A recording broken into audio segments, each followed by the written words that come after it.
Today we're going to tackle 3 new ideas. 1, rotational inertia, 2, angular momentum, and 3, rotational kinetic energy.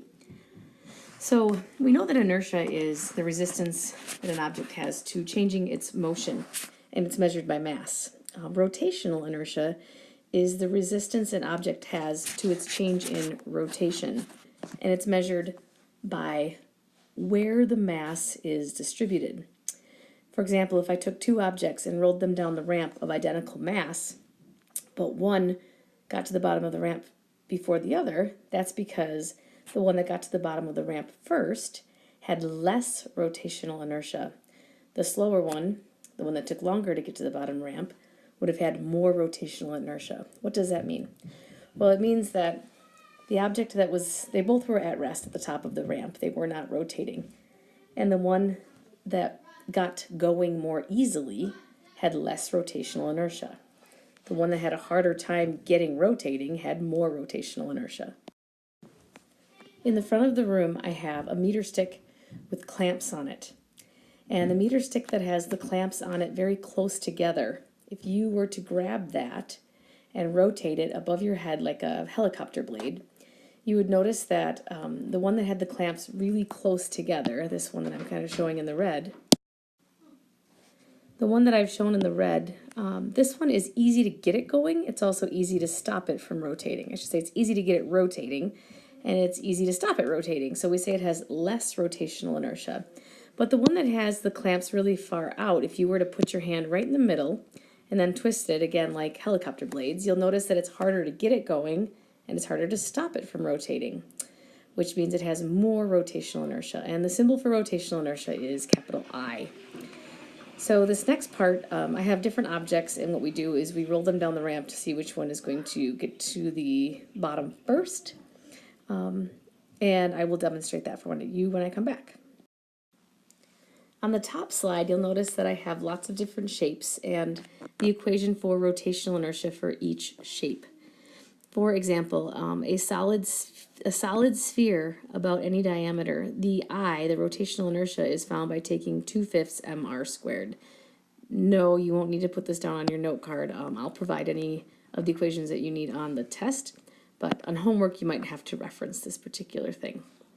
And a good example here, like this would be an example of a door that's rotating about its hinges.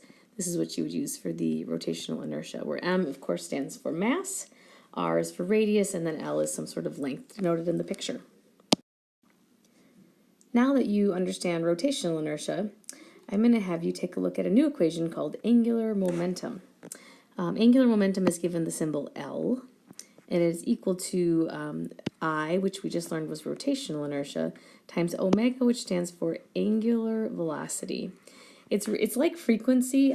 Frequency is, of course, revolutions per second or rotations per second. The only difference is angular velocity has to be in radians per second. Now this equation, angular momentum equals rotational inertia times angular velocity. All of these are about angles and rotation. Very similar to our equation for linear momentum, which is linear momentum equals mass, which is inertia, times velocity. So it's very similar in how we attack this problem. The units are a little different though. Rotational inertia, being that it's generically mr squared, is kilograms times meter squared. And angular velocity radians per second, the radians is dimensionless, so we don't need to worry about that when we get to angular momentum. So deriving the units for angular momentum, it would be kilograms times meters squared over seconds, which we don't rename, we just keep it just like that. The demos I'll show you tomorrow when I come back, but the videos, great videos for you to take a look at angular momentum. What I need to tell you about angular momentum is just like momentum, if there's no net force, then momentum is conserved. And same with angular momentum, except if there's no net torque, angular momentum is conserved. So if you give something an angular momentum, say like a spinning bike wheel, and there's no friction or no air resistance or nothing that's going to slow it down or speed it up, it's going to keep that same angular momentum forever until there's another net torque. And so, since angular momentum is the product of rotational inertia and angular velocity, if the rotational inertia changes, then the angular velocity will change as a result. This is very common in sports where there's a lot of spinning or rotating involved, like gymnastics and figure skating and diving. If you think about someone that does a flip in the layout position, once they push off the ground, that torque is going to give them a certain amount of angular momentum, which while they're in the air, that won't change. But if they tuck their body in a small ball, like tuck really tightly, they're decreasing their rotational inertia, and that's going to increase their angular velocity. In other words, they're going to spin faster.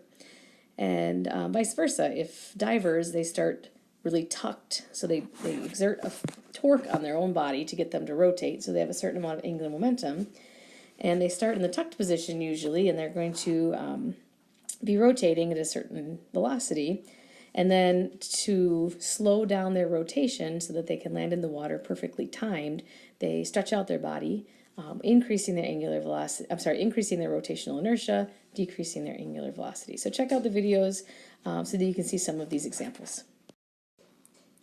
So the last video was on a figure skater, and as she was spinning, since there was no net torque acting on her anymore, she had a certain amount of angular momentum, and when she pulled her arms in, she decreased her rotational inertia and increased then her rotational velocity. And when she pulled her arms in, there was no torque exerted on her, so her angular momentum did not change. Next, I'm going to relate angular speed or velocity to tangential velocity. So angular velocity is defined as the change in radians, or in other words, how many radians that we go per second.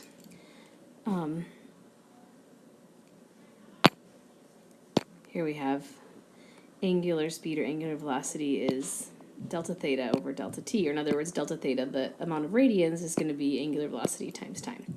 So let's define a radian, just in case you forgot. A radian is defined as the angle that produces an arc length d equal to the radius of a circle. So theta is 1 radian when d is equal to r. And if d was twice as long as r, then theta would be 2 radians. Thus, theta is d over r, or d, the distance, is going to be theta times r.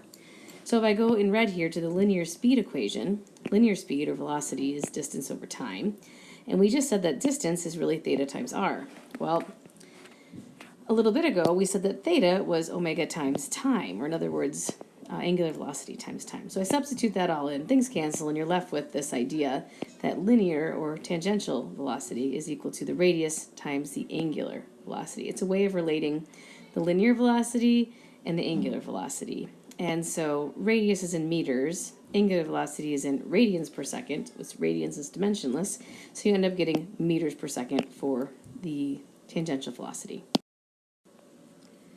So if you think about a spinning wheel, we know that it has angular momentum, but where did it get that momentum?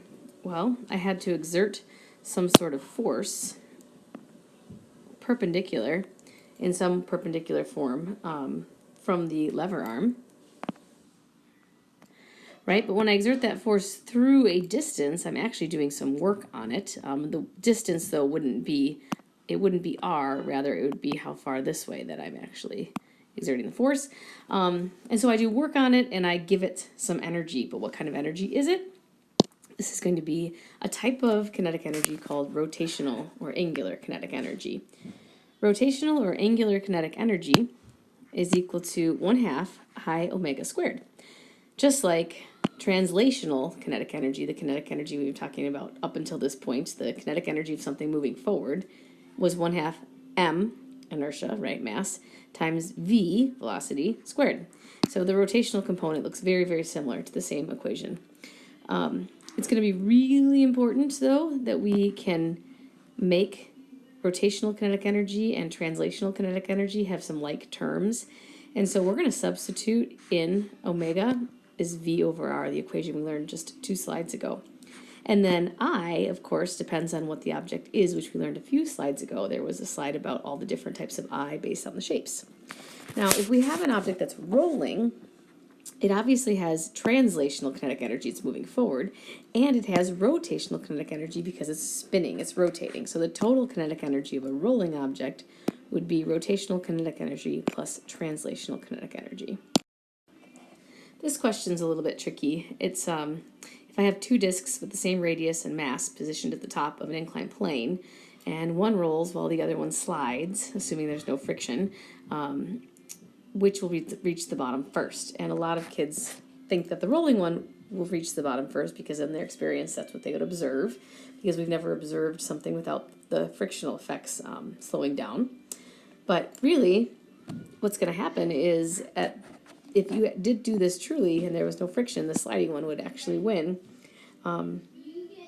Because at the top, if they started with the same amount of potential energy, at the bottom, the rolling one would have both translational and rotational kinetic energy. And so some of that potential energy that was at the top would have to go to rotational kinetic energy, where the sliding one, all of the potential energy at the top would go to translational kinetic energy. Thus, it would be going faster because it has more translational kinetic energy. Okay, last thing that we're going to do is solve a problem where there's both translational and rotational kinetic energy, a rolling object. So let's start with, given a ramp whose height is 0.12 meters, predict the final velocity of a bowling ball rolling down it. So if I were to do my LOL diagram, initially I have just gravitational potential energy.